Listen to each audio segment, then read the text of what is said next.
Hey fam, it's Eb from Eb's Migrations. This particular episode is going to be about my travels around Africa. So I noticed that most of my videos that received a lot of views were my videos about Somaliland. And that just led me to think that I should talk about my time spent and my experiences in Africa. I've been to 7 countries in Africa. My first country that I visited was South Africa, but I'm not going to start with that one. I'm going to start with my favorite, which is Zimbabwe. Yeah, so if you are new to my channel, welcome. I'm so happy to have you. Glad that you found me. Hello beautiful people, welcome to my channel. It's me, Eb from Eb's Migrations. Several years ago I decided to leave the US and embark on a journey of living abroad. That journey has led me to some beautiful places around the world. I share my journey to inspire you to take that leap of faith, follow your passion, and live your best life. There's no better time than the present, so what are you waiting for? Let's go. Zimbabwe translates to the place of stone. It is a country that literally took my breath away. Prior to Zimbabwe, it's like my top 2. My top 2 faves. It might be a tie between Zimbabwe and Bali, but when I was in Zimbabwe, there were parts of Zimbabwe that looks like Bali. So the things that stood out to me the most from Zimbabwe were the people. Especially since I spent a lot of time in South Africa prior to going to Zimbabwe, it was very refreshing to be in Zimbabwe and to be embraced by the people. Now, I went to Bulawayo, which is more in the south, and they speak Ndebele. And Ndebele is a Bantu language. So since I knew a little bit, not a lot, just salutations and things of Zulu, it helped when going to Zimbabwe, the region of Zimbabwe I was in, because they speak Ndebele. Up north, where the capital is, they speak Shona. And Shona and Ndebele are nothing alike, nothing alike. So I would not be able to understand a thing if I was in Harare, which is the capital. But I was in Bulawayo. I started in Bulawayo, and then I went to Matopo, which was a game changer for me. It's an experience I'll never forget. It's one of my favorite travel experiences. I've written blogs about it because I met this lady, Gogo, and I don't even know Gogo's real name. It's just a term that's used for a grandmother, like an elder. You would call her Gogo. So yeah, Gogo is amazing. One of the most remarkable human beings I've met in my life. And this is including my family. She tops that. Gogo, you needed permission to go to this particular village in Matopo. So the friend that I was with received permission for the 2 of us to go. We stayed one night in Gogo's village. You get permission from the chief. You get permission from the chief to come in and stay. So we stayed one night, and Gogo's village has no lights. There's no electricity, no Wi-Fi. You are just living organically. And it was really nice to experience. Gogo just had this infectious smile, right? I still remember her smile. And she would talk to my friend who's from Zimbabwe. So she would be speaking to him, and then they would just start laughing. And then it just would continue, laughter would continue. And then now I would be laughing, and it would just be the 3 of us just sitting around laughing. I had no idea what they were talking about, but laughter and energy, good energy is contagious. So what really stood out to me about Gogo was learning her story afterwards. There was a genocide that occurred in Zimbabwe. I also wrote a blog post about that, if you don't know, Gukurundi. And it was more so Mugabe when he was in office. He, if you didn't speak Shona, they would come and make you come to these small villages in the southern part in Bulawayo. They would come to these areas and force you to sing the national anthem. And if you didn't know the national anthem, if you didn't speak Shona, of course you didn't know that anthem, you would be murdered on sight. And that happened to a lot of people. There were curfews in certain towns. My friend mom lost her sister to this. So a lot of people still remember this. It's still quite traumatic to a lot of people who live out there. And Gogo's husband was of status, and during that time, he was decapitated in front of Gogo. You would never know Gogo experienced any of this.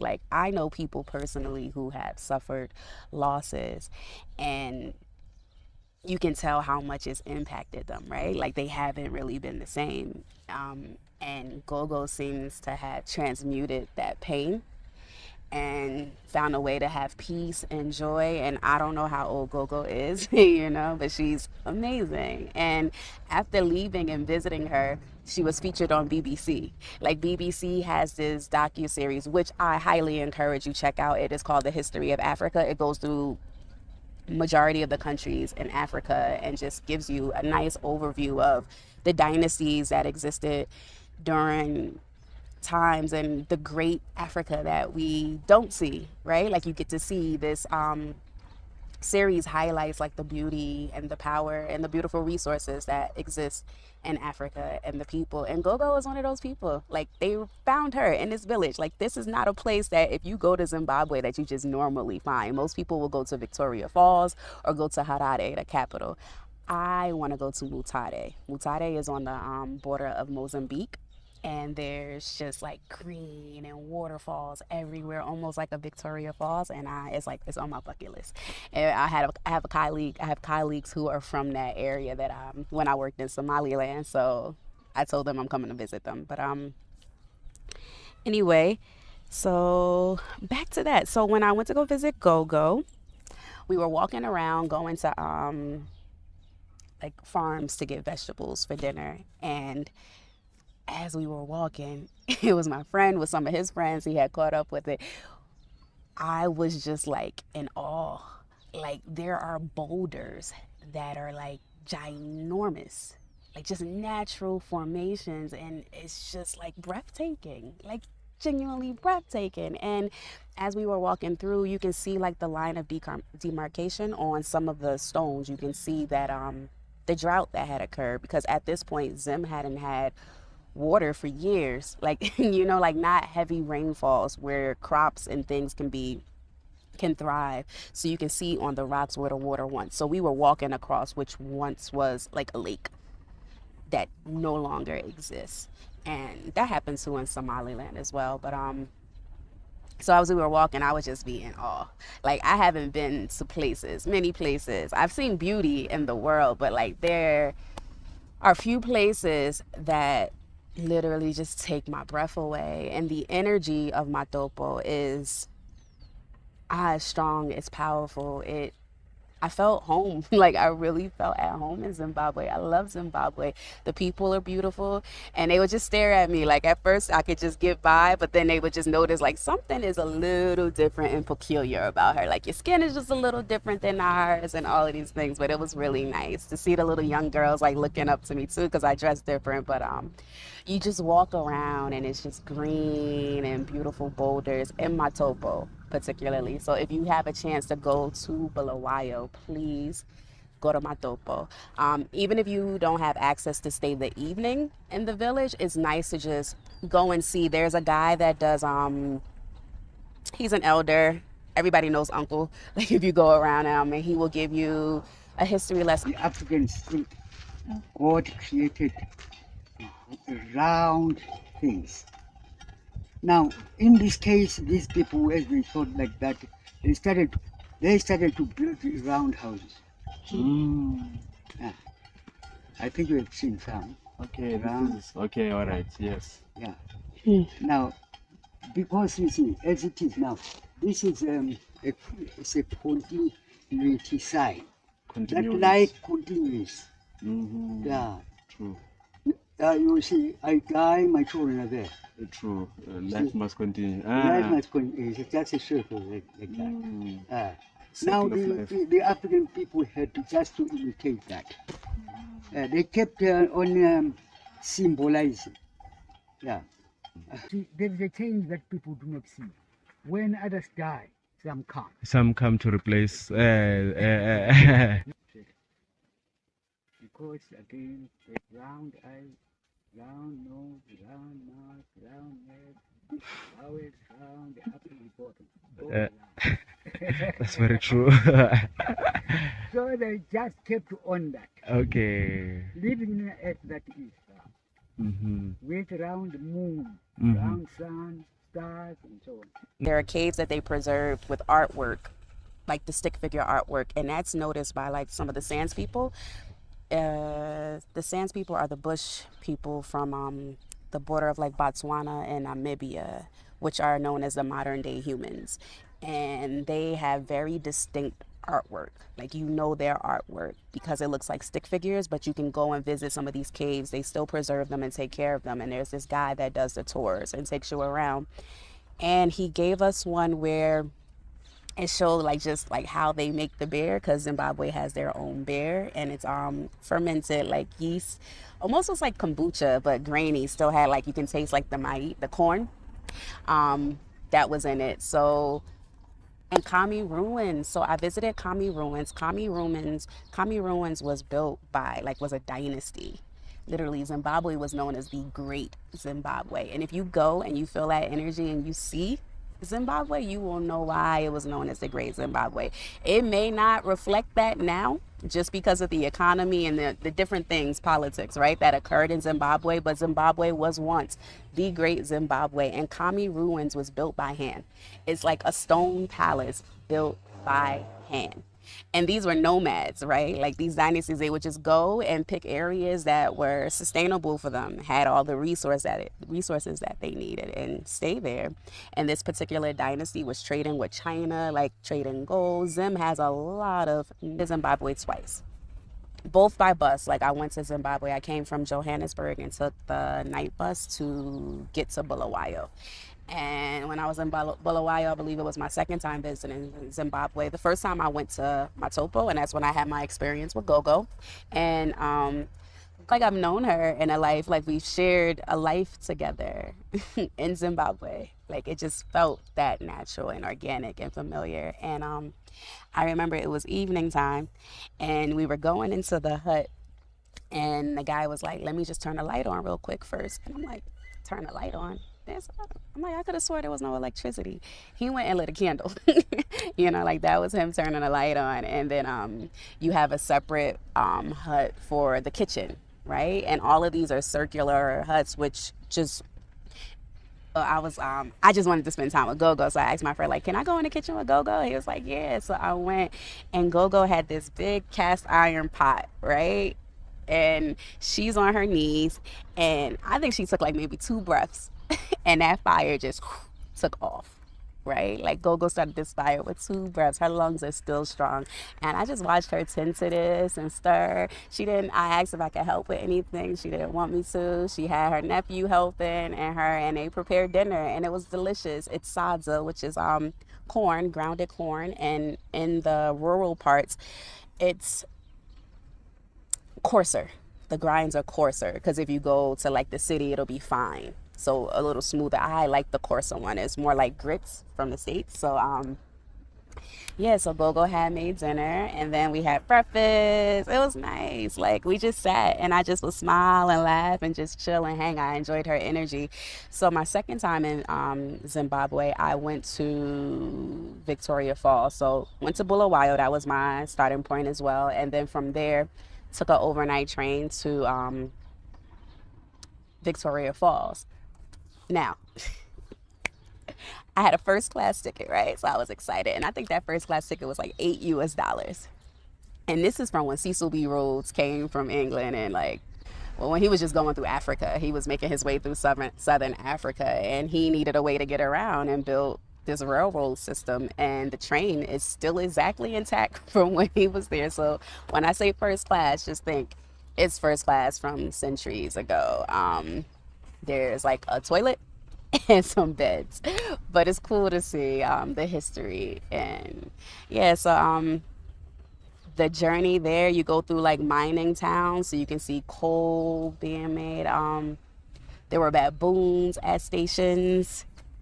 It was just cool to see the different landscape. It's a very diverse country. Africa itself is just a diverse continent. And so many people only associate Africa with animals and wildlife. And no, there are cities that are developed. Rwanda is a very developed country. But Zimbabwe, even Bulawayo has their own little downtown, and that is developed as well. There are no animals.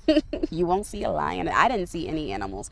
And Zimbabwe at all, actually. It was when I was in Botswana that I saw animals, but in Victoria Falls there are some. There was an elephant on a loose, and they say when an elephant is not with its family, it can be very dangerous. So there were just a lot of alerts to just watch out for this particular elephant that was on the loose. But yeah. So my top things from the food, I don't eat meat. So if you eat meat, you'll be in heaven because it's all fresh caught, like fresh fruit, and it's all like local game. They call it game. So they go and they'll hunt, and you'll have like fresh meat for you. I don't eat meat, and we tried to get fish, but because of the water and the situation, the fishermen didn't have anything that day that I was there visiting Gogo. So I ate a lot of vegetables, like kale and whatever vegetables. Amarula is a fruit that grows out there and it just falls from the trees. So like the cows eat it and they get drunk off of it.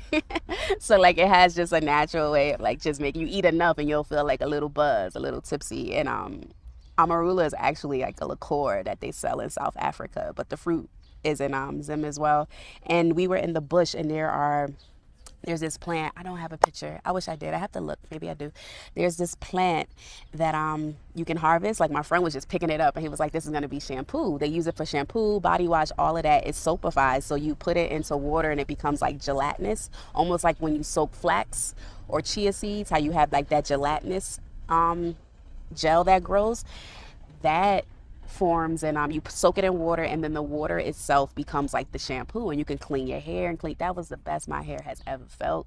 It was amazing. I wish I had access to that. I know there's a salon in Mozambique where the guy, he uses that. It was amazing. But they're just natural things. I ate bark from a tree. Like these ants, they build, and it's great. It has a lot of vitamins and minerals. A lot of pregnant women in Zimbabwe will eat this bark from the tree. It tastes like dirt and sand. Like, yeah, you're just chewing dirt. But I was just like, you know what, it's healthy, and I haven't been getting all my nutrients. So that was that. Victoria Falls. Victoria Falls was amazing. It should be on everybody's bucket list.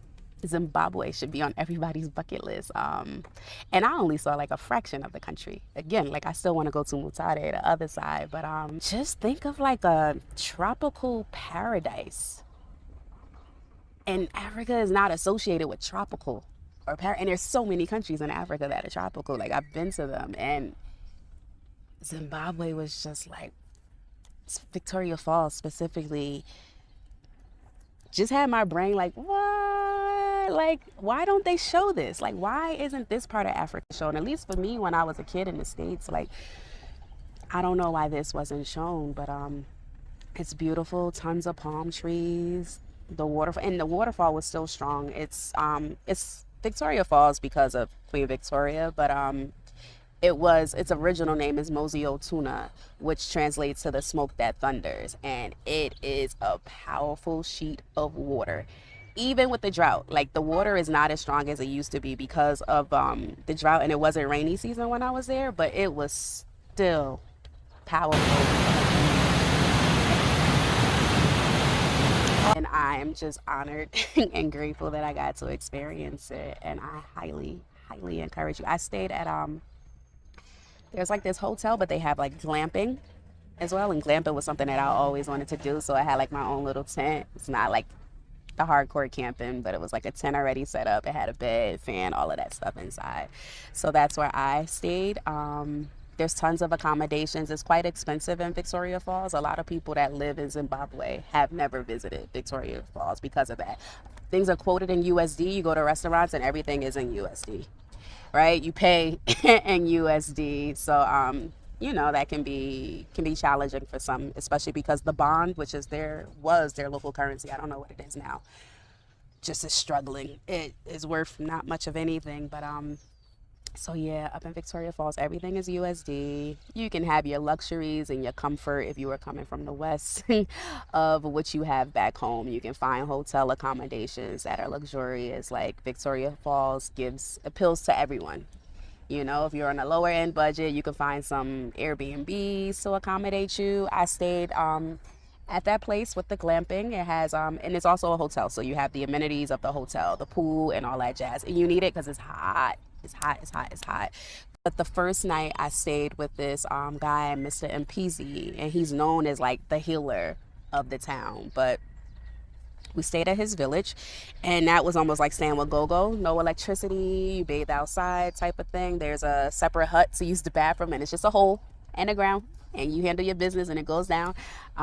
They were Mr. Mpezi, and he can kind of look at you and tell you where your family is from, right? Especially if you're from Zimbabwe. Like, he just knows different things. So I had some health issues that I was dealing with then, and he was telling me different plants that can help and different plants that he had there. So he's an herbalist, a healer. He's known, you know, he's traveled, he's helped a lot of people. And it was nice to just stay at his village. And he carves wood.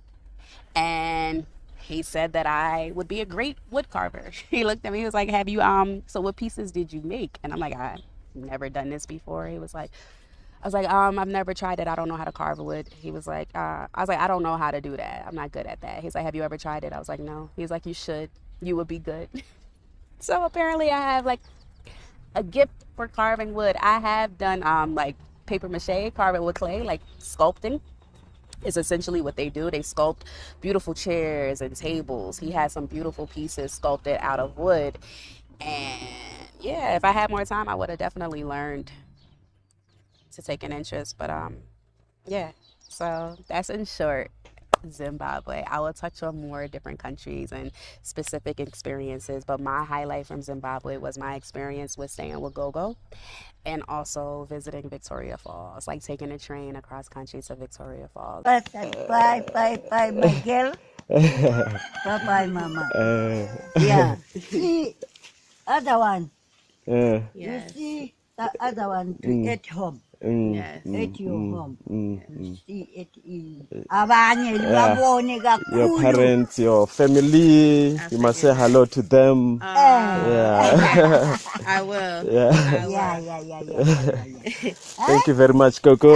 Nami ngibonile. Siyabonga kakhulu. If you have been considering Zimbabwe, please go while you can. Enjoy. The people are amazing. If you eat meat, you will be in heaven because it's all fresh. And if you don't, the crops are great too. Their veggies or things are really good. I enjoy eating the fruits, the different exotic fruits. I don't even remember the names. I've tried so many fruits that I've never had before anywhere else in the world, but they had them in Zimbabwe. And yeah, it just felt great. Zimbabwe is like, I feel like Marvel Comics used a lot of their characters, like Storm. There are people in Zim who are rainmakers, right? Who can like call on the rain and call on thunder and lightning and create all of these things. You see in the Marvel comics, like all these superheroes, just know that these people actually exist and they exist in Zimbabwe, right? Like, so, yeah, Zim is like, it's a treasure. It should be treasured and spoken about more. More people should talk about Zimbabwe. All right, love and light.